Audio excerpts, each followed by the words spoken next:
Saat ini ada beberapa motif desain ciri khas Sukabumi ya. Ada beberapa juga yang memang dikenal oleh masyarakat luar Sukabumi.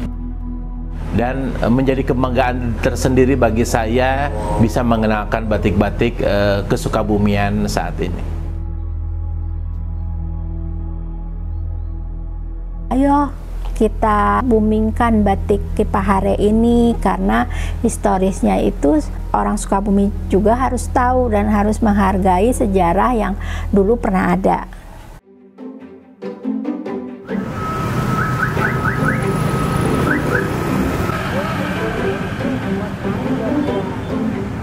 Ketika saya mendengar kata kota Sukabumi, mungkin yang ada di benak saya kota yang sejuk, kota yang ramah, dan kota yang saya cintai. Karena di sini saya lahir dan saya bisa menikmati semuanya di sini.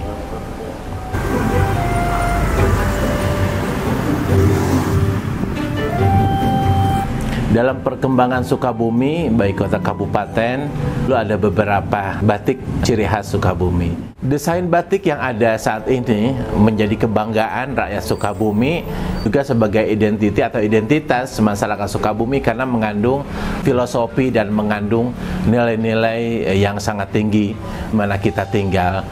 Desain-desain yang memang tidak lepas dari masyarakat itu sendiri.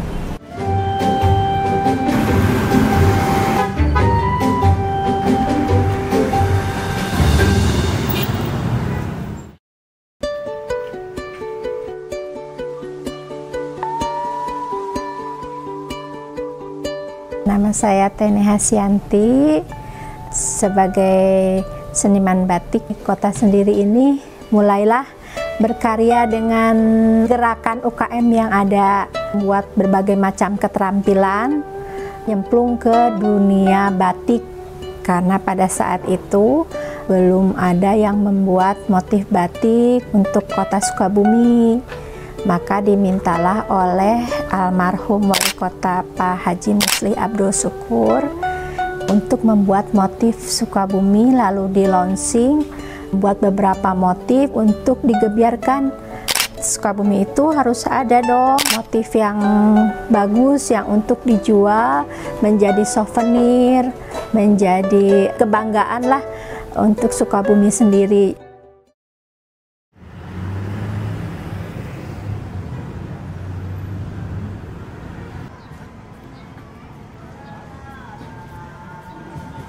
Sebelum mengadakan Sukabumi Expo yang istilahnya launching batik Sukabumi pada saat itu, kita memang berembuk. Di situ ada budayawan, ada berbagai macam kalangan lah ya, dipertemukan oleh almarhum Pak Muslih Abdul Syukur pada saat itu.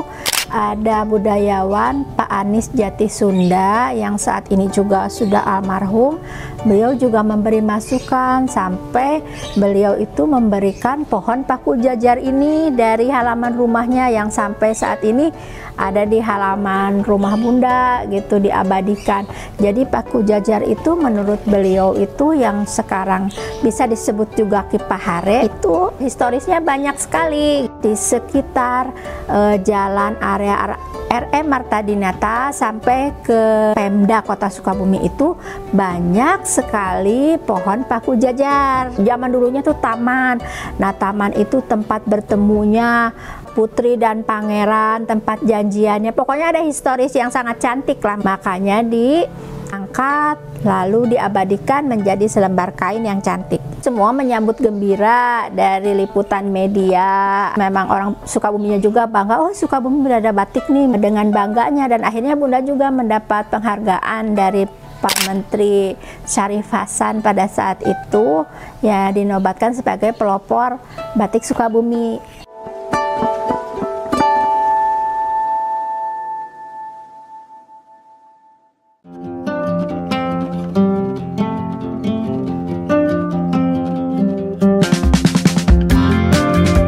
Pada saat ini untuk yang membantu anak bungsu Bunda yang memang senang juga di bidang ini, lalu menggali lagi, sering bertanya, terus mempromosikan, terus dengan PD-nya juga ke media sosial untuk membumingkan batik Kipaharenya dengan ciri khasnya sendiri dan digemari oleh teman-teman seangkatannya untuk menggunakan baju jadi bermotif Kipahare. Halo, aku Katarina Felicia, aku dari Tangerang. Aku suka banget produknya sama motifnya, dia juga dari motif Kipahare kan, dari Sukabumi, jadi udah pasti unik gitu, nggak ada yang sama.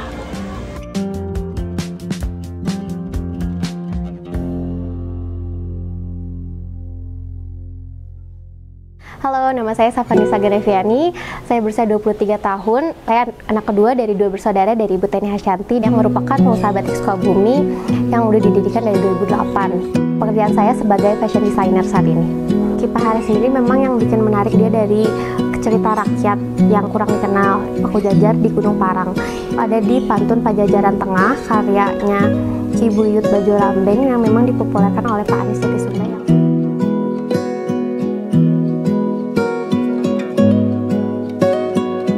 Dari 2021 itu ngembangin motif-motif yang dahulu, kayak misalnya motif batik cap, sekarang lebih ke batik tulis, terus bikin pola-polanya saat ini mengikuti tren perkembangan juga, bikin polanya melalui digital sih, ngembangin juga bikin Kipahare 2.0. Jadi kalau itu kayak lebih ke bikin ready to wear yang lebih gampang dipakai sama semuanya, diluas lagi pasarnya. Supaya saat ini seperti ikutan lomba sama kurasi untuk ikutan pameran di berbagai kota juga. Kemarin ikutan JF3 mengangkat tema Women Empowerment.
Seneng banget karena ngerasa kalau bukan siapa lagi gitu ya. Terus banyak banget warisan-warisan aset yang sayang banget kalau misalnya kita tinggalin, dan banyak banget juga yang belum tahu kan. Makanya dari sekarang tuh pengen lebih dikenal banyak orang, terus lebih diapresiasi juga sama khususnya masyarakat Sukabumi. Kalau Kipahare 2.0 itu fokusnya tuh kayak pengen ngeluarin Kipahare dulu selama 1 periode, kayak sampai orang-orang tuh pada ngeh dulu ada Kipahare. Itu tuh memang prosesnya panjang, jadi launching di JF3 itu juga panjang karena kita mempertimbangkan berbagai aspek gitu, kayak research-nya juga, kayak Bunda tuh masih banyak pengrajin-pengrajin yang udah jarang ngebatik lagi. Akhirnya kita ajak lagi buat ikut berkontribusi. Kita juga mengajak para penjahit lokal, mereka produksi batik-batik ini buat jadi koleksi ready-to-wear. Memang kita juga nggak bikin produksi yang massal karena batiknya juga kan melalui proses yang panjang, jadi area yang dihasilkan juga nggak sebanyak itu. Sebenarnya produksi terbatas juga kan biar lebih eksklusif, kayak gitu sih, nyampe ke konsumennya.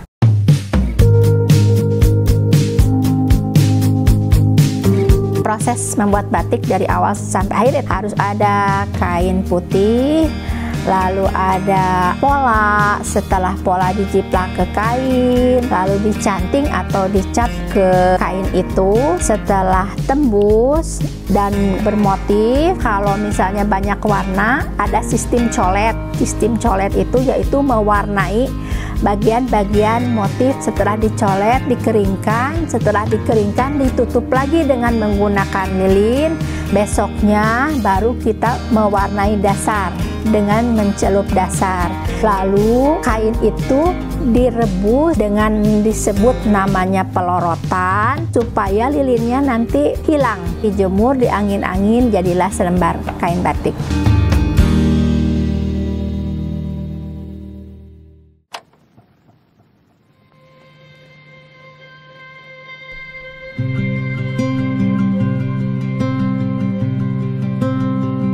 Kalau untuk saat ini kita sih tetap optimis karena kita yang mencintai sejarah Sukabuminya, walaupun memang belum banyak yang tahu, dengan harapan semoga di kota Sukabuminya sendiri bisa jadi raja di kampungnya sendiri sih.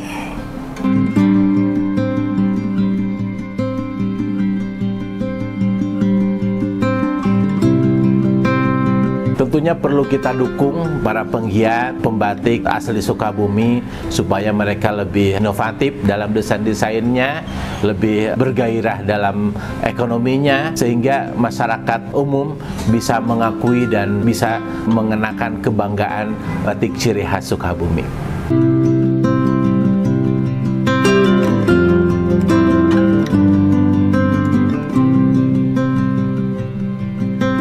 Ayo deh warga Sukabumi, bahwa di Sukabumi itu ada batik Sukabumi yang harus dikenal, cukup unik juga, keren gitu. Ayo deh, ayo kita pakai, kita bangga gitu.